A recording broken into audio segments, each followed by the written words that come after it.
Hey, what's going on, Guardians? My name is the Black Link, and today is Thursday, November 29th, 2018. And you know what that means? It is time for another issue of the Bungie Weekly Blog, This Week at Bungie, the final one of November. We are almost into December. We've got Black Armory coming out next week, and the season of the Forge began this week.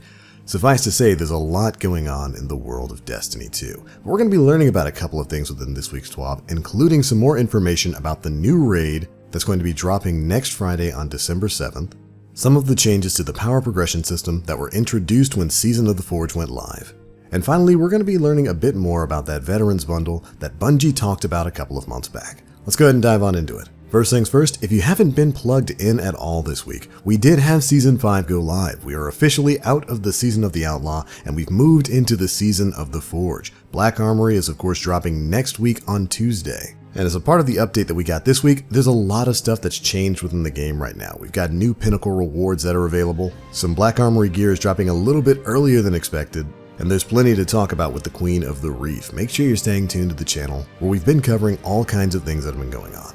But alright, for the TWAB here, we're starting off with one of the biggest bits of news from that Bungie Vidoc that we got earlier this week. And that was concerning the incoming raid as a part of Black Armory. There were some big surprises with this one. First things first, we know that it's taking place within a new section of the Last City. And along with that surprise, we now not only know the name of this raid, titled the Scourge of the Past, but we also know that this activity is indeed going to be a full raid experience and not a raid lair, as was previously reported way back in the day when we first started learning about the annual pass content. That's right, the TWAB directly addresses this within their section titled Scourge of the Past, where they go on to detail the differences between what they consider to be a full raid experience and a raid lair. Here's what they have to say. Lairs were extensions of an existing raid setting. Black Armory's Scourge of the Past doesn't fit that definition. It takes place in a new setting, tells its own story, and isn't related to the events of the Dreaming City, which hopefully clears up any confusion about whether or not the Scourge of the Past was going to be a traditional raid or a raid lair like what we got with Leviathan. Definitely glad they were finally able to put that one to rest. Finally, they state that Scourge will release on Friday, December 7th at 9 AM Pacific Time. But here's the interesting part. Its recommended power level is 640, but there is no minimum power requirement. Any Guardian who owns the annual pass can drop into the space and explore. Good luck. This is actually something really interesting. It means any Guardian, regardless of level, as long as you own the annual pass in Forsaken, you can go into the Scourge of the Past raid. Now, I definitely wouldn't recommend that if you're like a Guardian who's sitting at power level 10 or something like that, but it's really cool. They're going to open up this world space so that anybody who owns the DLC, anybody who owns Forsaken and owns the Black Armory DLC is going to have access to this world space that they want to take time to explore. Definitely an awesome change, and I cannot wait for this thing to go live next week. I actually don't think we've had anything like this since the original raid space with the Vault of Glass way back in Destiny 1. Remember, the entrance to the Vault of Glass was actually tied to a public patrol zone on Venus.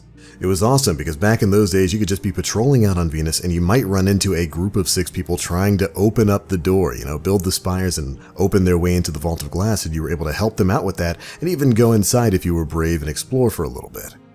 And I wonder if that's the sort of situation we might be having here with the Scourge of the Past.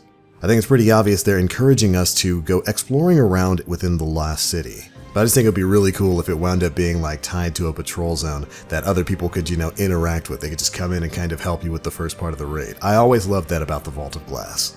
And I don't know, maybe it's wishful thinking, but I'd love to see that sort of thing return. But speaking of power levels and the importance of them, we got some changes to powerful progression with the start of this new season. And so Bungie took the time to directly address the way power progression is going to change and stay the same with the Season of the Forge. Of course, alongside this new season, we got a brand new power level cap of 650. And as a part of that, all players of Destiny 2 Forsaken may reach power level 650, no annual pass required. This means as long as you own Forsaken, you can reach the power level cap by just doing your normal milestones, which is awesome. They're not locking people out of reaching max level just by not owning, the latest DLC with the annual pass. The new soft cap will remain at 500 power though, and players underneath 550 power should expect to see prime engrams more frequently and receive higher power bumps to help them reach in-game levels. Again, another cool change to help those Guardians who are trying to catch up to maybe some of their friends. Next, powerful reward sources will remain consistent for those who already own Destiny 2 Forsaken. And finally, there will be new powerful reward sources for those who own the annual pass. This is of course going to be the new content that's going to drop alongside the Black Armory, probably stuff like the Lost Forges, and whatever other pinnacle content's going to come along with that. But there we go, hopefully that clears up some of the lingering questions about power progression in this new season. I know there are a few people who are confused about what exactly you needed to reach the new hard cap of 650, and it's great to see that all you need to own is Forsaken. You don't have to buy the annual pass in order to reach that hard cap. Hopefully they continue that with subsequent seasons, like when Joker's Wild comes out and they bump the power cap from 650 to 700, hopefully you'll still just have to own Forsaken. You don't have to buy anything in order to, reach that in-game power level. But alright, those are two of the big things in this week's TWAB. We have one more thing to talk about. A while back, we learned a bit about some veteran rewards that were going to be coming to Guardians in Destiny 2. Well, today we finally learned exactly when this is going to be happening. As previously promised, those of you Guardians who played Destiny 2 Forsaken before October 16th will receive the Veterans of the Hunt rewards. This includes a unique emblem, shader, and 2 emotes, which of course we get to see off right here. As you can see, we're going to get a consumable bundle, a new unique emblem, a new unique shader, and 2 exotic emotes, the coin flip emote as well as the knife trick emote. So those of you out there who are rocking the Dredge-In title can act a little bit more like the Drifter. We also got some information for when these rewards are going to be dropping. Originally, they were going to be dropping next week alongside update 2.1.1. But unfortunately, they're getting delayed a little bit to the update that's after that, update 2.1.3, that is scheduled to release on December 18th. I know I've certainly had quite a few people out there asking me, hey, when are we getting the Veteran Reward Bundle? Well, there you go. Now you know it's dropping, at least tentatively scheduled to be released on December 18th with update 2.1.3. And I'm happy to get it. These emotes look kind of cool. I know when they first showed off the Drifter, he's slowly become a lot of people's favorite new character alongside people like the Spider. And with all the cool little emotes that he has when he's starting off games, it was only a matter of time before we actually got a chance to utilize some of them, so I'm happy to see we got that there. Call me slightly elitist, but I love whenever they do these sorts of veteran rewards for people who have stuck with their game, so it's great to see that we're finally going to be getting that stuff.